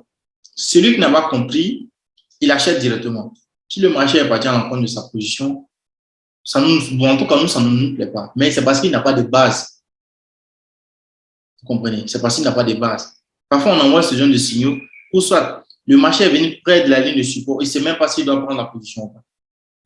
Parfois, il arrive qu'on nous dit, comment dirais-je, prenez la position lorsque le marché va se rapprocher près de la ligne de résistance ici. On entoure comme ça et puis on met une flèche. On ne peut pas tout écrire parce qu'on n'a pas le temps. Il faut analyser le marché. Mais quand vous avez déjà une base, quand on envoie une capture d'écran, vous pouvez analyser directement ce qu'on envoie. Donc, on vous demande, s'il vous plaît, cette vidéo, on va la publier sur YouTube. Vous allez partir de cette vidéo, vous allez profiter de cela. Lorsqu'on envoie une vidéo, par exemple, on vous montre la flèche. Par exemple, on vous dit, par exemple, ici, à partir d'ici, c'est que le marché va venir là et vous vendez. Ce que vous devez faire, c'est d'être patient. Je comprends que vous ne maîtrisez pas peut-être la manière de donner les signaux, tout ça, mais vous voyez qu'avec l'explication que je viens de vous donner, vous comprenez que c'est facile, c'est simple. C'est simple. On envoie souvent les captures de camp pour dire, on prépare les paires. Donc, cherchez les paires directement, vous mettez. On ne peut pas vouloir faire de l'argent, on ne peut pas vouloir faire de l'argent et être distrait en même temps, ce n'est pas possible. Mais si vous faites de l'argent étant distrait, vous allez vite perdre cet argent. C'est comme ça. Je vais laisser ce schéma-là sur l'écran. On va en même temps profiter pour que vous posiez les questions. Je suis disponible pour répondre à vos différentes questions. Donc, nous sommes actuellement combien de personnes dans le groupe? 22 personnes. C'est bon? Donc, ça va être encore plus profitable que toutes les personnes qui sont connectées profitent aujourd'hui de poser les différentes questions. Et puis, on va évoluer. Donc, les amis, ouvrez votre micro. Si vous savez que vous avez du bruit près de vous, s'il vous plaît, déplacez-vous. Parce que la séance, on va la publier pour que les autres puissent écouter aussi. Donc, s'il vous plaît, soyez indulgents. Ou soit simplement écrivez dans le chat. J'aurai l'occasion de vous répondre dans le chat. Je vois qu'il y a certaines personnes qui ont levé les mains, qui vont poser des questions. Voilà, je viens l'avoir. Je vais l'avoir ici. OK. Monsieur Sanogo. Oui, salut coach. Bonsoir.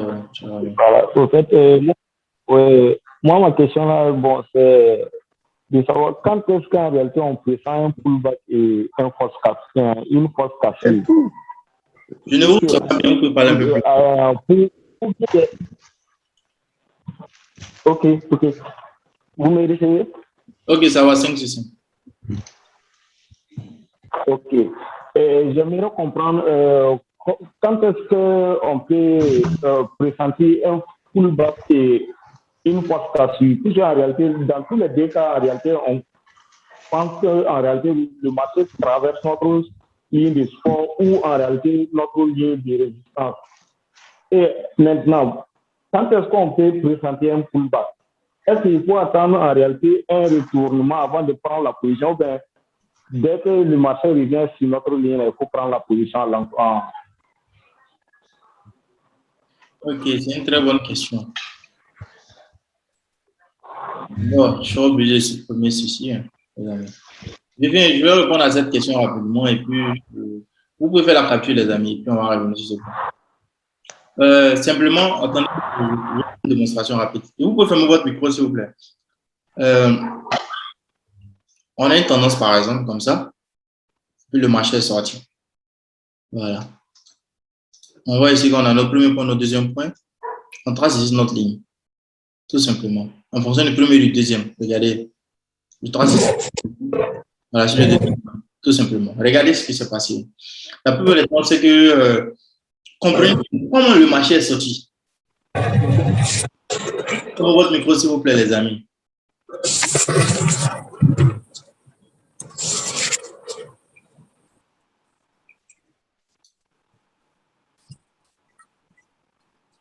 Merci.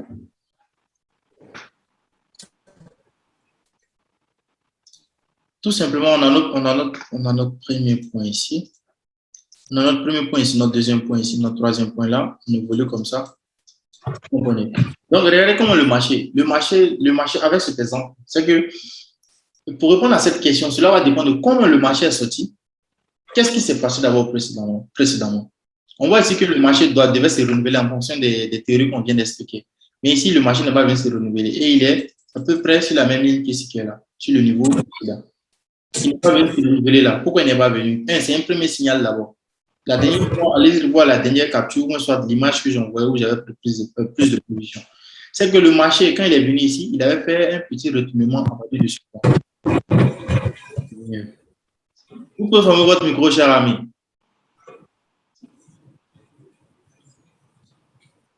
Donc, vous comprenez, à partir d'ici, d'abord, on voit que le marché n'est pas venu se renouveler. Ça d'abord, c'est bien un signal.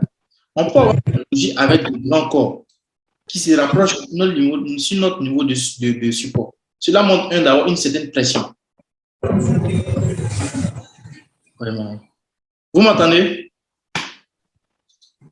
Oui, coach, on vous entend. Dites à votre frère là de fermer son micro.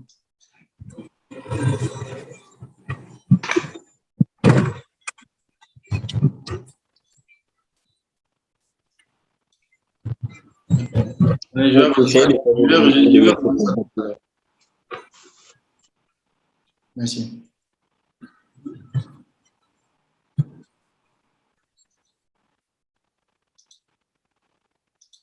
Merci bien. Ça va maintenant? Ok, merci bien. Donc, vous allez vous poser certaines questions. Comment le marché se rapproche près de votre ligne de support avec de grandes bougies, avec de grands corps?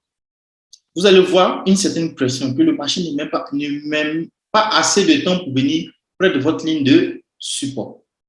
Comme je le dis parfois, il y a le mouvement normal et le mouvement rapide. En option B, on a besoin de mouvements qui sont normaux. C'est-à-dire 3-4 bougies à la hausse, 2 petites corrections. 3-4 bougies à la hausse, 2 petites corrections rouges. On évolue comme ça. Mais quand vous voyez une certaine descente rapide, les amis, ne vous abusez même pas à acheter. Si vous avez remarqué que le marché n'est pas venu se renouveler, soit vous risquez, vous vendez, ça vous met en plus, parce qu'il y a certaines personnes qui aiment bien trader ce genre de trucs. et sur le CASU, ou soit vous attendez que le marché vienne s'arrêter à partir d'un niveau, ou même soit à partir de ce niveau qui est là, et qui vient faire son pullback à partir d'ici pour vendre, tout simplement. Mais maintenant, pour connaître que le marché va faire une cassure, il faut regarder d'abord son comportement, le comportement des bougies. Pourquoi il n'est pas venu se renouveler? Ça, c'est un exemple. Il peut y avoir d'autres choses. Comment les bougies se forment pour confirmer la cassure. Vous comprenez? Et vous pouvez compter même les bougies. Vous voyez que la tendance haussière, regardez parfois, souvent ce qu'on fait, je vous dis en même temps, parfois on voit que le marché a fait peut-être 20 bougies pour venir toucher la ligne de support. Et on voit qu'il fait 3 bougies pour venir toucher il fait 20 bougies pour aller toucher la ligne de résistance et il fait 3 bougies pour venir toucher la ligne de support. Donc on voit que le mouvement baissier est rapide. Cela veut dire que les vendeurs sont plus réactifs. Donc ça doit attirer votre attention. Parce que chaque bougie, par exemple, si le temps d'analyse qu'on utilise ici nous fait 5 minutes, et qu'on voit que le marché fait d'abord 20 bougies, 20 fois 5, ça nous fait près de 100 minutes. Et en 15-20 minutes, il est déjà à la baisse. Cela sous-entend que vraiment les vendeurs ici sont plus réactifs, même si les acheteurs ont investi plus. Donc, il faut commencer à faire attention. Il faut commencer à faire attention. Pour cette réponse, je pense bien qu'il faut regarder d'abord l'histoire, comment le marché s'est comporté. En fonction de ça, vous allez pouvoir vendre. Sur la cassure, une explication concrète, simple à 100%, vous allez pouvoir avoir une approche, mais pas à 100%. Monsieur Sanogo. Oui, coach. La question a été répondue?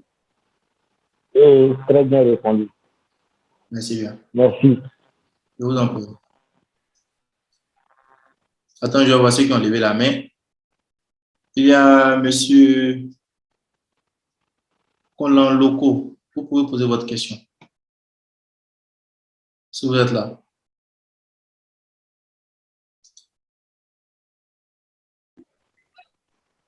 Vous êtes là? Ok, coach, moi, ma question particulièrement.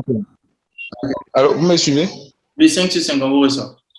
Je dis, oui, ma question, c'est particulièrement aux financiers des brokers, quoi. Par rapport au financement du marché. Au fait, dans vos tutos, vous avez l'habitude de dire que c'est la perte des autres qui font nous nos gains. Alors? Oui, je vous reçois. Puisque moi, tout ce que vous faites depuis le début, il faut dire que depuis un temps que je suis tombé sur votre chaîne, j'ai plus fait de perte en tant que tel. Tout va mieux, tout va mieux. C'est des bons tutos, mais là où je ne comprends toujours pas, c'est le fait que vous dites souvent que c'est notre perte qui fait le gain des autres et que c'est le gain des autres qui fait nos pertes. Cela voudrait dire si il n'y a pas eu de perte sur le marché, c'est en ce moment on ne voit pas bien les tendances, on n'arrive pas déjà à déterminer la tendance dans laquelle le marché se déplace ou bien il y a d'autres explications parce que c'est un peu flou pour moi là, quoi. Ok. C'est tout? C'est votre préoccupation? Non, c'est toute ma question, ça. Sinon, votre boulot est propre. Il n'y a rien à renouveler. Donc, je vais répondre. Vous pouvez fermer votre micro. Ok, les amis, dans les vidéos, parfois, je dis que il faudrait que d'autres traders perdent pour qu'on puisse payer certains. Je vais vous montrer ici avec une petite démonstration. On ne va pas durer sur cette question. Par exemple, ici, sur cette position, par exemple, vous avez décidé, d'acheter. OK? Et que le marché est venu à la baisse ici. Ceux qui ont pensé que, ou même ceux qui ont fait les analyses, qui ont vu que le marché allait chuter, ils ont vendu.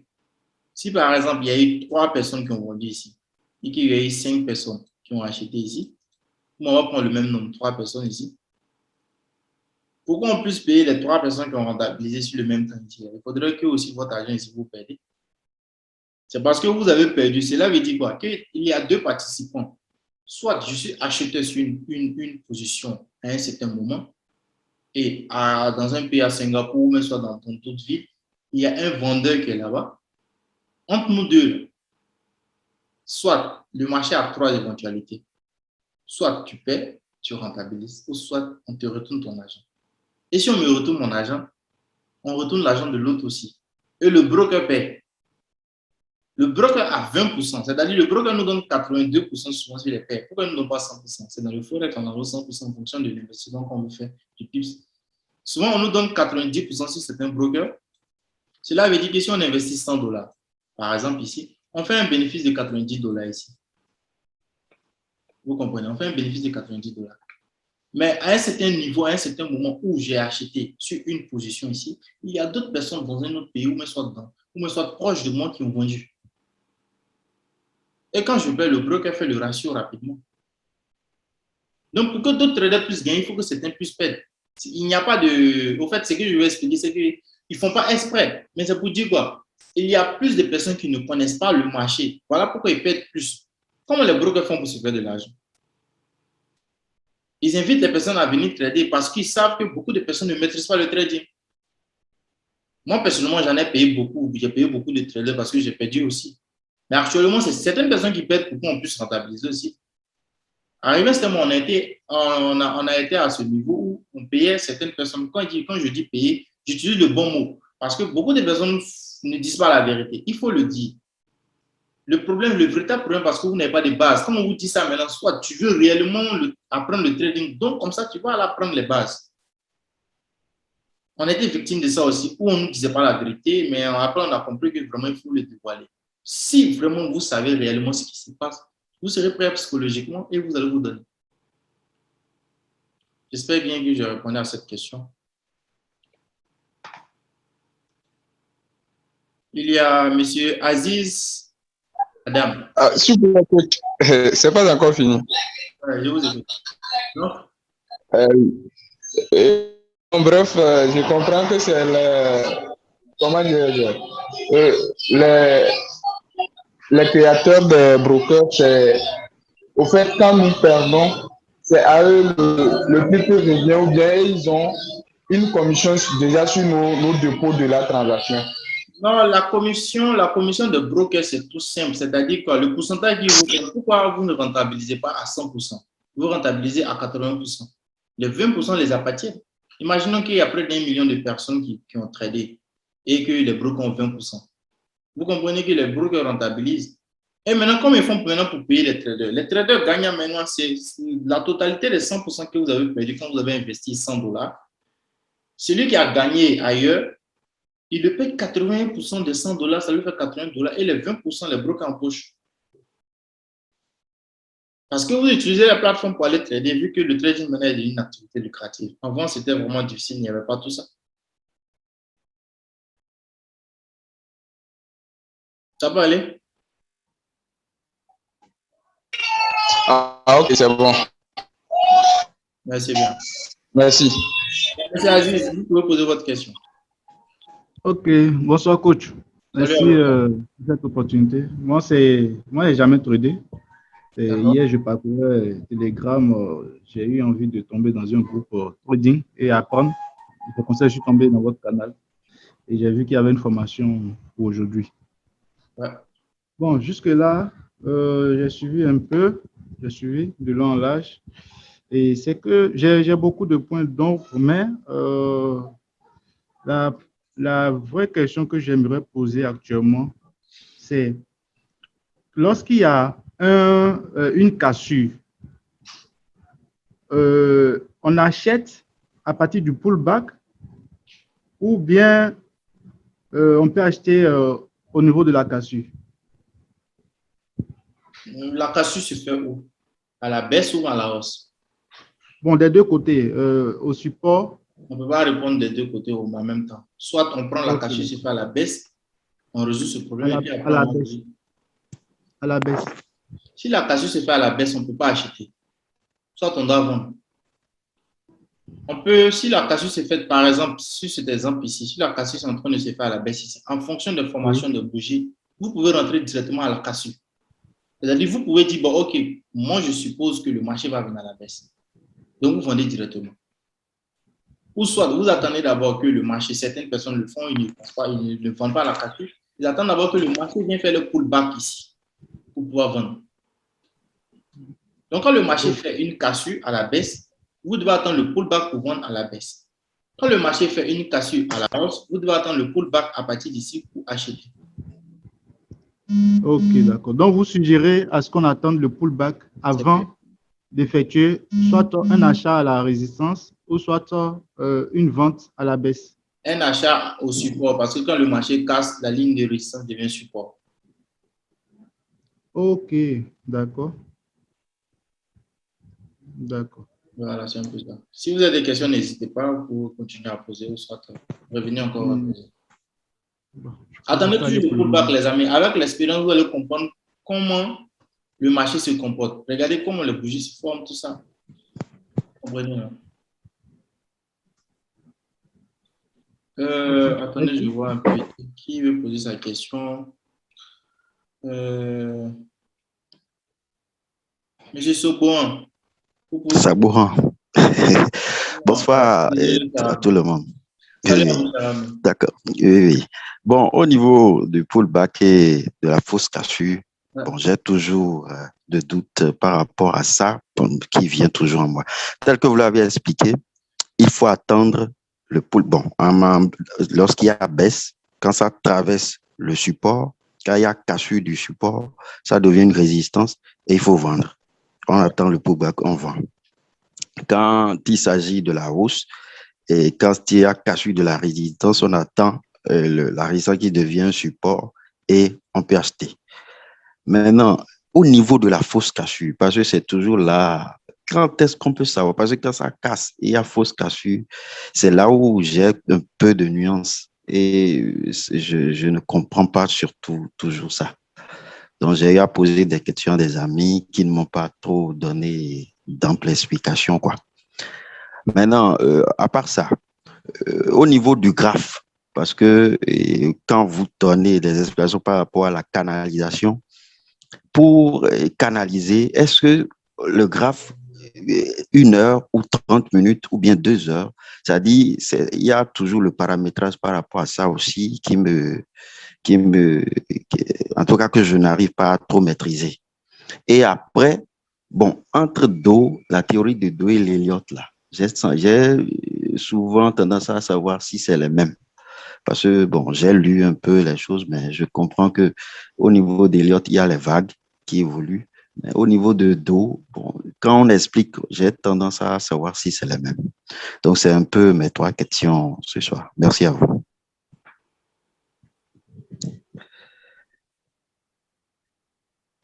Ok, merci, mes chers amis. Il y a quelqu'un qui est en train de manipuler ici mon écran, les amis. Merci bien.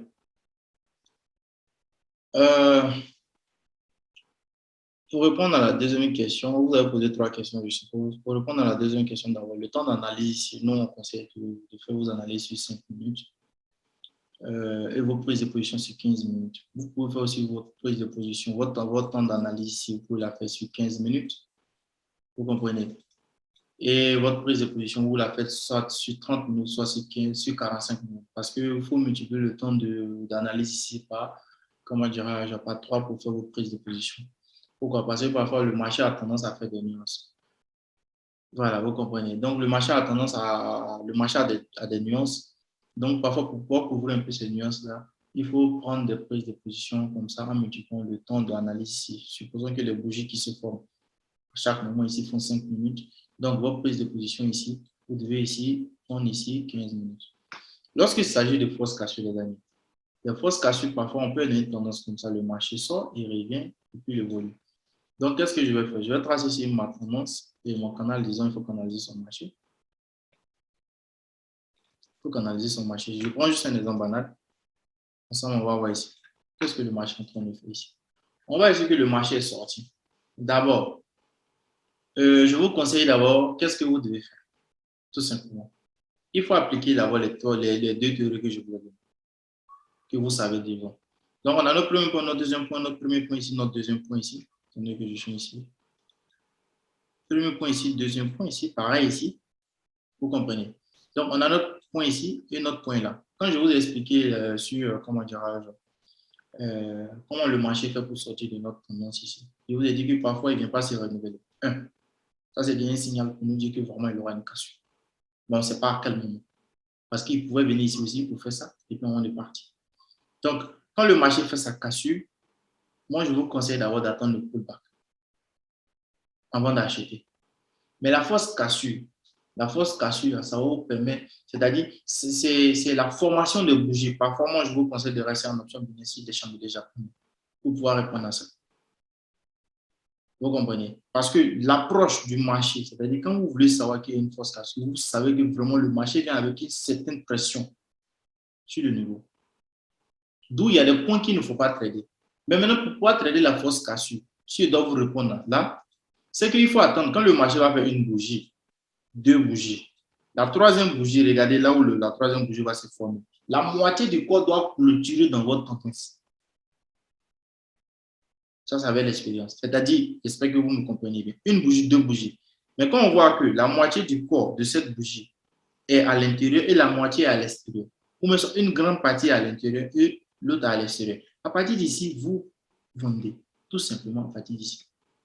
Vous allez voir que le marché va descendre avec cette pression. Pareil ici, on voit que le marché aussi vient faire une fausse cassure. Quand il fait une fausse cassure, en fonction de l'approche ici, vous allez comprendre automatiquement. Ceux qui parfois font des remarques lorsqu'on donne des signaux ici, parfois le marché vient faire des pullbacks, on sent que le marché va nous mettre en vente. Automatiquement, quand le marché clôture dans notre tendance ici, on dit position d'achat. Pourquoi? Parce qu'il nous a donné un signal pour nous montrer que quand il va clôturer dans notre canal, c'est pour continuer à 85%, 90%. D'où, pour connaître la fausse cassure, il faut attendre d'abord, il faut voir d'abord qu'est-ce qui s'est passé précédemment. Il allait s'arrêter sur quel niveau? Nous sommes dans quelle tendance? La grande tendance globale, vous devez la déterminer. L'approche que le marché aura pour venir, près de votre ligne de test. Vous le voyez avec une certaine puissance, mais quand vous êtes bloqué dans votre tête, parfois, vous vous dites bon, que le marché va faire un pullback, vous achetez. Et il est dans votre canal, vous continuez d'acheter jusqu'à ce qu'il vienne toucher la ligne de support plus bas. Parfois, il faut changer en fonction de comment le marché est en train de se former. Et si vous voulez prendre la position dans la fausse cassure, attendez d'abord que le marché ou même la bougie se clôture dans votre canal. Et maintenant, pour savoir s'il y a clôture dans votre canal, si vous n'avez pas bien canalisé le marché, vous n'allez pas savoir jamais. Parce que si vous avez mal canalisé le marché, vous allez considérer en fonction d'ici. Et que vous vous dites bon, que le marché est passé par exemple à partir d'ici. C'est l'autre bougie que vous allez considérer.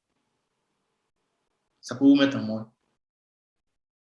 Canaliser le marché, ça va vous permettre de pouvoir déterminer les meilleures tendances, les meilleures cassures, les pullbacks, et en même temps, vous allez comprendre quand il faut prendre sur le marché après les fausses cassures. Ça, c'est le signal de mon collègue Sniper. J'espère qu'il a bien répondu à cette question, les amis. Oui. La troisième question, c'était sur quoi? C'était sur Elliott et Do, la théorie là. Voilà, la théorie d'Elliott, on va considérer ici sur cette tendance, tout simplement. Do nous dit que les pics se renouvellent de plus en plus haut. Les pics, on prend un pic ici. On va considérer ici, on va prendre ici la hauteur. Si on considère ici, par exemple, on va prendre ça. On trace ici. On prend ici. On trace ici. On voit qu'il y a un espace qui est là, il y a une hauteur qui est là. On considère ce qui est ici. On voit qu'il y a une hauteur qui est là. On considère ce qui est ici aussi. On voit qu'il y a une hauteur qui est là. Donc, on voit que les pics se renouvellent de plus en plus haut. Parce que nous sommes dans une tendance haussière. C'est différent de la théorie des vagues d'Elliott. Vague d'Elliott nous dit tout simplement que le marché va quitter un point quelconque, ou un point X ou un point 0, pour faire une pulsion. Après, pour qu'il soit validé, il doit faire une autre correction. Ça va nous faire une pulsion, une correction. Pour qu'il soit validé encore, il faut qu'il nous fasse deuxième pulsion.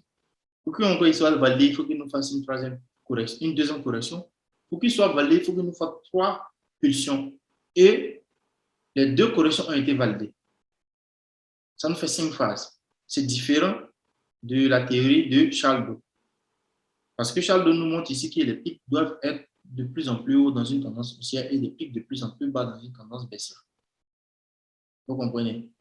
Donc, vous voyez que les deux théories sont différentes, mais on peut les associer. Différents du thème que,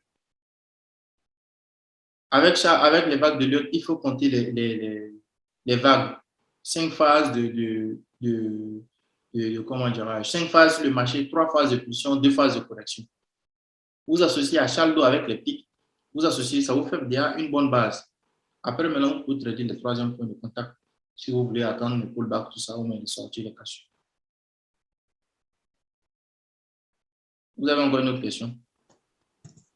Merci beaucoup, coach. N'hésitez pas à les poser. On a 45 minutes encore. Je vois qu'il y a beaucoup de mains qui sont levées. Monsieur Kossi, vous posez votre question.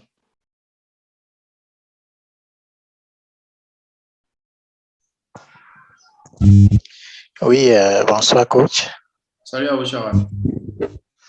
Et merci beaucoup de m'avoir donné la parole. Moi, ma première question va aller en ce sens. C'est-à-dire pour que quelqu'un puisse vivre du trading concernant les options binaires. Bon, d'après vos expériences, pendant toutes les années que vous avez eu à trader, vous pensez qu'on doit, disons, commencer par combien? C'est-à-dire, si on prend par exemple en termes de francs CFA, pour que la personne puisse vivre, c'est-à-dire pour que la personne soit indépendante, la personne ne fera que ça. D'après vous, vous pensez qu'on peut commencer par combien? Ça sera ma première question. Ok. Simplement, tout va dépendre d'abord. Pour commencer d'abord, on ne met pas l'argent dedans. C'est la volonté de travail qui va avec. Qui vous permet de pouvoir vous vivre. Vous comprenez? Si vous devez commencer avec un bon montant, moi je vous conseille minimum, vous avez la possibilité de commencer avec 250 000 francs, c'est 500 $. Ça va vous permettre d'abord de mieux pouvoir faire, parce que vous savez que l'être humain d'abord, le problème humain joue beaucoup sur le fait, soit à votre avantage ou de façon négative. Il y a certaines personnes qui ont commencé avec 30 $ qui se font minimum 15-10 $ par jour, mais qui sont insatisfaits. Vous comprenez? Comme il faut commencer de zéro pour devenir millionnaire dans les livres. Ça ne marche pas ici. La vie, mais ça n'existe pas. Juste pour motiver un peu, pour dire qu'avec les idées, beaucoup de volonté, mais l'argent qu'on va mettre en évidence, ça on va pas pouvoir faire. Le cœur, l'envie vraiment qu'on avait, le plaisir qu'on avait, nous a permis d'avoir cette volonté de se lancer. C'est ce qu'on met en avant. Donc, moi, je vous conseille de commencer avec 500 $ pour commencer. Vous allez avoir un contrôle de monnaie management. Je vais vous marquer ça ici. Je vais voir ça ici. Vous allez bien contrôler le monnaie management. Par exemple, vous allez trader avec 50 $ par charge de taille de capital. Vous êtes sûr de pouvoir 40 $, même 30 $ par jour. Si un long terme, peut-être dans un début avec une bonne connaissance, et au fur et à mesure, quand vous allez voir sur le long terme que vous faites minimum 30 $ par jour, quand vous allez voir que le long terme, vous faites 1500 $, par mois, vous allez voir que vous pouvez vivre de ça. La patience, c'est pour mon ami. Vous voyez les gens qui sont en train de dire, bon, ok, ils ont fait 5 000 $ par jour par semaine, les amis. Moi, je vous le dis directement. Je vous le dis directement. Juste vendre des billets. Donc, 500 $, ça va vous permettre de pouvoir. Honnêtement. Donc, c'est un peu ça. Vous avez la deuxième. Ok, mais merci beaucoup d'avoir répondu à cette question. Maintenant, ma deuxième question, ça va être un peu plus, je ne sais pas si je peux dire compliqué. Bon, peut-être pour vous, ça va être beaucoup plus simple. Donc, admettons qu'on a, c'est-à-dire on est sur une tendance, le marché est sur une tendance haussière. Donc, sur la tendance haussière, supposons également qu'on a, c'est-à-dire la ligne de tendance qu'on peut considérer comme résistance et on a l'autre ligne de tendance qu'on considère comme support. Et supposons qu'à chaque fois, le marché fait peut-être 10 bougies pour atteindre la résistance et 5 bougies pour atteindre le support. Donc, ça veut dire quoi? Si, par exemple, nous, on trade en considérant que chaque bougie fait 5 minutes, ça veut dire que si le marché arrive sur la ligne de tendance qui constitue le support et que à chaque fois, pour aller taper la résistance, ça fait par exemple 20 bougies. Donc, si on doit prendre une position quand le marché est sur le support, donc ça veut dire qu'on doit faire, on doit estimer 20 bougies fois 5 avant de prendre position, si j'ai bien compris vos explications. Non, pas vraiment, pas vraiment. C'est juste l'explication que j'ai faite. C'est pour attirer un peu votre attention. Comment on peut voir qu'il y a une nuance? Si nous sommes dans une tendance haussière, en temps normal, le mouvement aussi doit être rapide que le mouvement baissier. Ouais. Cela veut dire quoi? Ça doit être l'inverse. Il doit y avoir au minimum 5 bougies à la hausse et puis 10 bougies à la baisse. Vous êtes d'accord? Ouais. Voilà. Mais si le moment est inversé, cela veut sous-entendre qu'il y a quelque chose qui n'est pas normal. Parce que le marché prend moins de temps pour venir sur notre ligne de support. Pourtant, nous sommes dans une tendance haussière. Manipulation. Donc, il faut faire attention. Cela veut dire que je dois sortir à la baisse.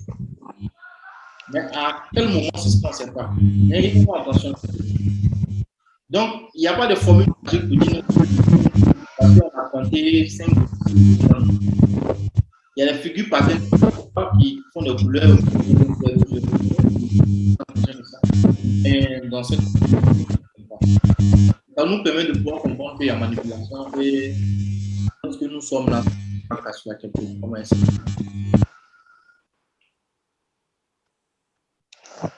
OK. J'ai bien suivi vos explications. En tout cas, merci beaucoup pour tous ces détails-là. Je vais m'arrêter là. Pour le moment, je n'ai plus de questions. Et c'est quand même bien détaillé vos vidéos, les conseils que vous donnez. Et je tiens, par cette occasion, à vous remercier infiniment pour tout ce que vous faites pour nous. Et je vous exhorte à continuer comme ça et que Dieu vous bénisse, coach. Amen. Merci bien. Il y a M. Edson. Oui, bonsoir, coach. Salut à vous, cher ami. Bonsoir à vous. Oui, voilà. En fait, j'ai une question. La question, c'est de savoir quand est-ce qu'il faut trader. Quand il faut trader, le temps de trade? Oui. Genre, pour chaque paire, quand est-ce qu'il faut trader, en fait? Puisque parfois, vous allez voir, quand vous nous dites de préparer nos paires, c'est souvent pour quelques temps donné. Et par moment, on n'est pas en ligne, on ne trade pas. Donc, c'est pour cette raison, je demande à savoir quand est-ce qu'il faut trader. C'est une très bonne question parce que il faut trader du lundi au vendredi. Ça, d'abord, c'est les samedis, dimanches, ce sont les OTC qui fonctionnent. Pour trader les paires, c'est-à-dire les paires fiduciaires qui sont sur la plateforme EURUSD et la monnaie britannique. J'espère que vous me recevez bien parce que je viens de voir un message dans le groupe pour dire qu'on ne m'entend pas. Il y a un écho, mais je ne sais pas. Ça va? Un peu faible. C'est un peu faible, mais ça va maintenant. Ça peut aller. Ça peut aller? Ok, je vais rapprocher l'ordi. Je disais tout simplement, il faut trader du lundi jusqu'au vendredi en fonction de GMT plus 3, c'est-à-dire en fonction du temps de la Russie ici. Moi, je vous conseille de 11h à 17h ou soit de 11h à 16h. Donc, ce qui veut dire que vous aurez au moins 5 heures, 6 heures de trade. Donc, en fonction de là où vous vous trouvez, vous faites GMT plus 3 moins. Comment dirais-je, votre position. Heure de Côte d'Ivoire, ça va vous faire 6 heures environ. Parce que, pourquoi je vous explique ça? Pour qu'il y ait un mouvement sur le marché, il faudrait que les banques et les institutions fonctionnent. Vous comprenez? S'il y a un mouvement sur les plateformes, c'est que les banques, les grandes institutions sont actuellement en train de travailler. Tous les samedis, les week-ends, il n'y a pas... Les paires sont fermées sur les plateformes parce qu'il n'y a pas de mouvement, il n'y a pas de grands mouvements. Il y a 3-4 grandes paires qui, comment dirais-je, monnaie qui influencent tout ça, le dollar, le yen, la monnaie canadienne et puis la monnaie britannique. Il y a des nouvelles là-bas qui sortent à chaque moment. Donc, ce sont les heures qu'il faut tenir compte aussi de ça. On va mettre ça dans une séance prochaine où on va expliquer un peu en détail ici quand il faut, comment dirais-je, utiliser, ou soit tu veux mettre ça dans le groupe, puis ça va, vu qu'il n'y a pas ça de moment. Il y a la monnaie, il y a, comment dirais-je, la paix américaine qui s'ouvre à une certaine heure. Et pour se terminer à une autre heure. Je passe en tête. Et puis, à la paire aussi, yen, qui s'ouvre, la monnaie, comment dire, asiatique. Voilà, je vais dire asiatique. L'Asie ici qui s'ouvre, les États-Unis qui s'ouvrent, et puis l'Europe aussi, et puis bon, le Canada qui s'ouvre. Donc, en fonction de ça, il y a des heures aussi où il faut tenir compte de ça aussi. Mais en fonction de nous, nos trades, personnellement, moi, je vous conseille de 11 heures, de 10 heures, ou soit voilà, en matinée, jusqu'à 16 heures, vous pouvez mieux trader pour avoir 2-3 séances de trade et mieux rentabiliser. Parce qu'en soirée, il y a, en fonction de, je pense bien que les États-Unis s'ouvrent à partir de 16 heures, par exemple. Je me rappelle pas vraiment. Donc, vous pouvez commencer à trader sur les paires où il y a le USD pour pouvoir mieux rentabiliser. Vous comprenez? Et en soirée, je pense bien que c'est, comment dirais-je, la paire un peu asiatique, moi, les paires asiatiques, le yen, où il y a le JPY, vous pouvez voir, vous pouvez mieux trader là-bas. Mais le mieux, je pense bien qu'on va faire une bonne séance là-dessus. Ou soit je vais envoyer un tableau mieux explicatif pour que vous puissiez mieux comprendre cela. 11h, 17h, comme dans le groupe des signes. Si vous avez une autre question, vous pouvez profiter pour la poser. Ok, merci beaucoup. Non, pour le moment, je n'ai pas d'autres questions, mais dès que possible, je pourrai vous faire ça. Ok, ça marche, vous pouvez profiter pour vous poser aussi. Merci. Je vois qu'il y a M. Kossi. Vous pouvez poser votre question.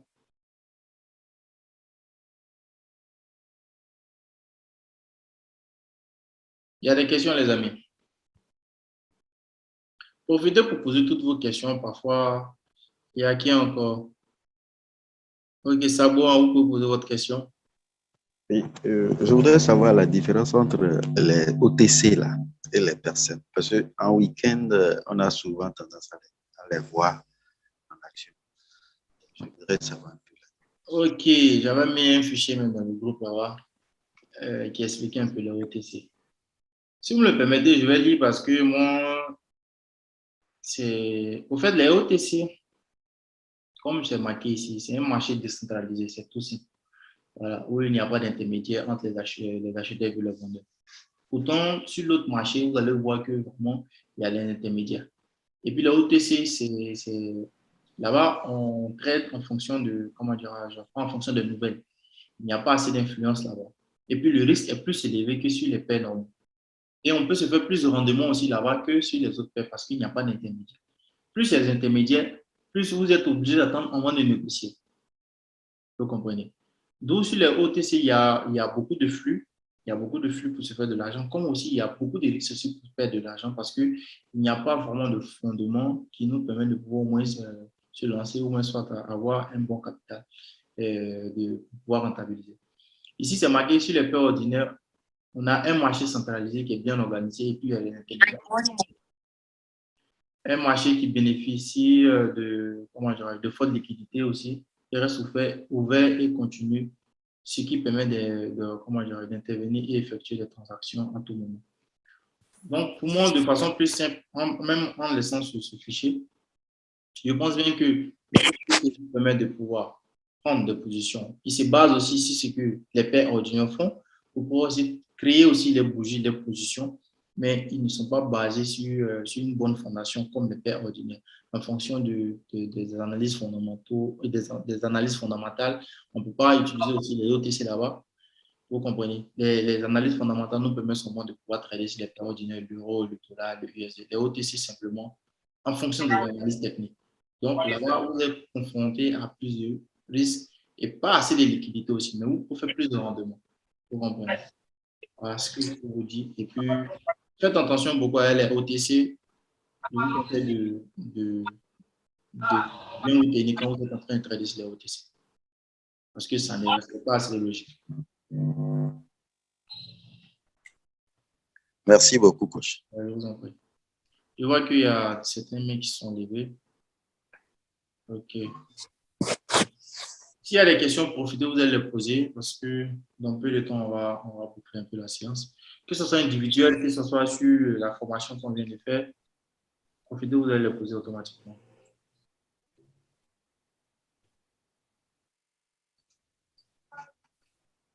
OK, si vous n'avez pas de questions, moi j'ai une question pour vous, individuellement. Dites-moi personnellement, quand est-ce que vous allez commencer à faire de l'argent dans le trading?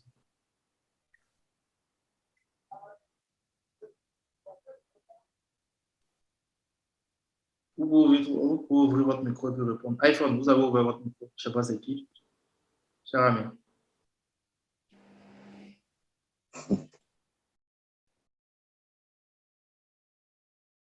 La question est tellement simple, mais c'est difficile à répondre.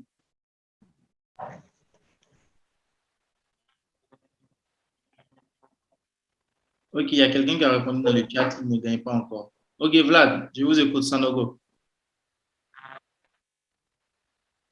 Ok, bon, moi particulièrement, c'est à partir de février 2021, là. Ouais. Voilà, à partir de février 2021, en tout cas, je suis plus ou moins rentable. Voilà. Et puis, je ne trade pas régulièrement. Je ne prends pas plusieurs positions. Peut-être le plus souvent, maximum, c'est 3 positions par jour. Je prends et puis je vais dans mes occupations. Sinon, en tout cas, en général, je suis rentable. Ok, super. Félicitations. C'est notre Donc, c'est intérêt. depuis février. Merci bien. Les autres?